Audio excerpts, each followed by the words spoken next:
Bukhari, you always inspire us. We are really blessed, alhamdulillah, to have the next speaker among us. 50 years or 100 years down the road, the next generation is going to look up on who are the leaders that were instrumental in building the fabric of Muslim society in North America, and the name of next speaker will always be there. We are really fortunate to have the President of Islamic Society of North America, ISNA, Dr. Sayyid M Syeed among us. He has an illustrious career and contribution here in this land. He served 12 years as the Secretary General of ISNA. He was the founder of MSA. He was also the founder and former Secretary General of International Islamic Federation of Student Organization, IFSU, General Secretary of Association of Muslim Social Scientists, AMSS, and Chairman of the Editorial Board of Islamic Horizon magazine. Dr. Syeed was one of the founders of American Journal of Islamic Scholars, AJISS, American Journal of Islamic Social Sciences, and served as editor and then editor-in-chief. Please help me welcome Dr. Sayyid M Syeed for the welcome message. Takbir.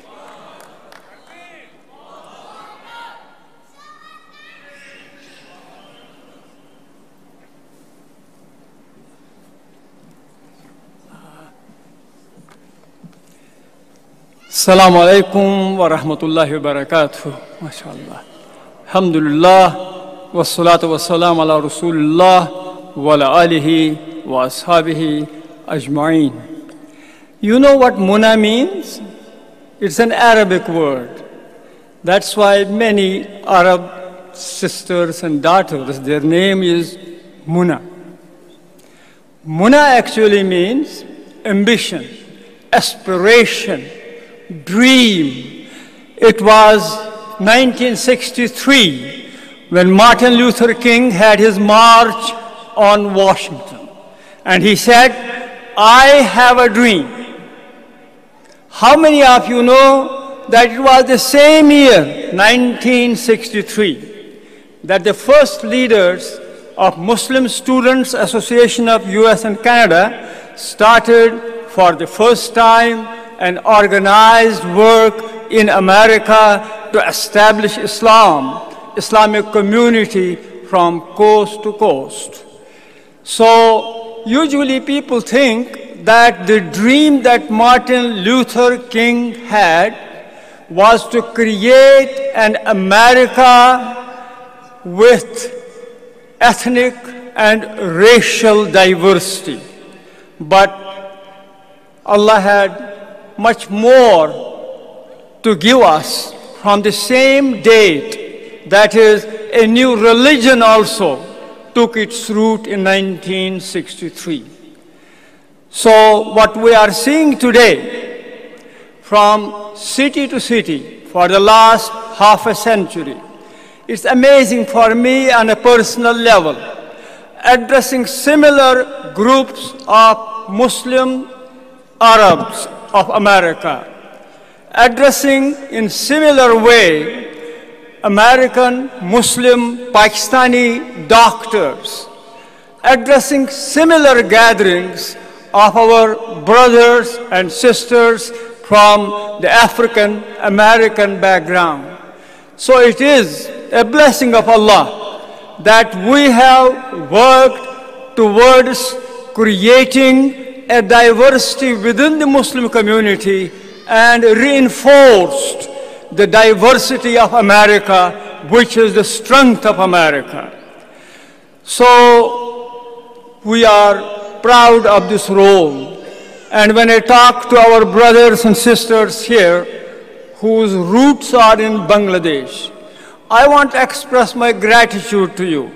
while we were building Islamic centers from city to city, state to state, many of you came forward who gave their time, leadership, their support. Many of the Islamic centers owe their existence to the contributions made by your brothers and sisters with whom you share your roots. I remember after 9/11, when we were explaining who we are, what kind of contribution we are going to make in America, I had two things in my hand, going from convention to convention, meeting to meeting, interfaith dialogues. On the one hand, I had the report of the 9/11 Commission, because after 9/11, they established a commission who took about a year and a half to investigate what happened and how it happened. I used to take that 600-page book in my hand because they concluded that American Muslims knew as much about those 19 terrorists as American Christians, American Jews, or people of other faiths in America. That means American Muslim community had to do nothing with what happened on that day. That was a very powerful evidence of who we are, what we contribute, what kind of understanding we have about Islam. But on the other hand, in my hand, there was another book. This book was the biography of a Bangladeshi whose name was Dr. Fazlur Rahman. How many of you know Dr. Fazlur Rahman? Raise hands. This Bangladeshi man, engineer, he was in the same university where Muslim Student Association took its birth. That is in 1963. The same time when Martin Luther King was talking about the civil rights, same time when our young generation was creating a new entity in America, which ultimately became Islamic Society of North America, ISNA, MINA, MUNA, whatever. So this Bangladeshi man, he gave America the first tallest building. So it was critical to explain that those who destroyed the towers, twin towers, their names might have been Muslim, but they were not motivated by the constructive understanding of Islam. It was a Bangladeshi with his roots in the Muslim country, Bangladesh, who gave that gift to America, the tallest building. That's why today, this is my umniya, that is my muna, my aspiration, my prayer, my ambition, that we will contribute to the best of both. Why do we, within the Islamic mainstream, why do we activate and encourage people of different backgrounds, different roots, to organize not only as the mainstream Muslim, but to be conscious at the same time what they can contribute to their countries of origin? Because in America, from the very beginning, diaspora, that is Americans coming from different backgrounds, have in a rich way contributed to their countries of origin. It's not just giving a zakat. It's not just giving donations. It's not just coming to their help when they are in distress. It's not.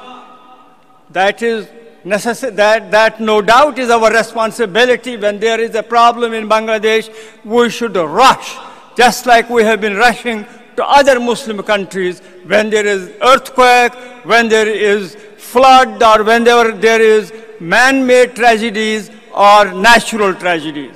But there is something more significant. That is the experience as American Muslims that you have, interacting with Muslims of other backgrounds, interacting with a system called democracy.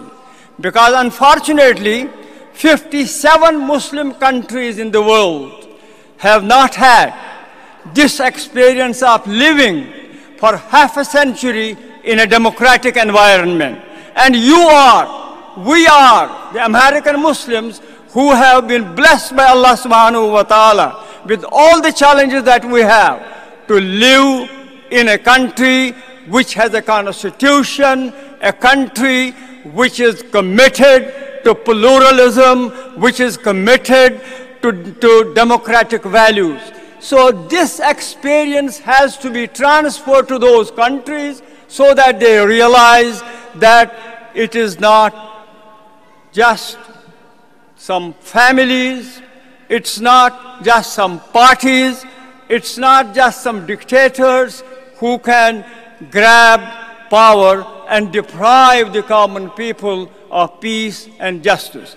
We ask Allah subhanahu wa ta'ala to give us the resources, give us the understanding, give us the means so that we can reach out to the Muslim world and share this gift with all the ummah in that sense. ربنا تقبل منا إنك أنت السميع العليم برحمتك يا أرحم الراحمين آمين.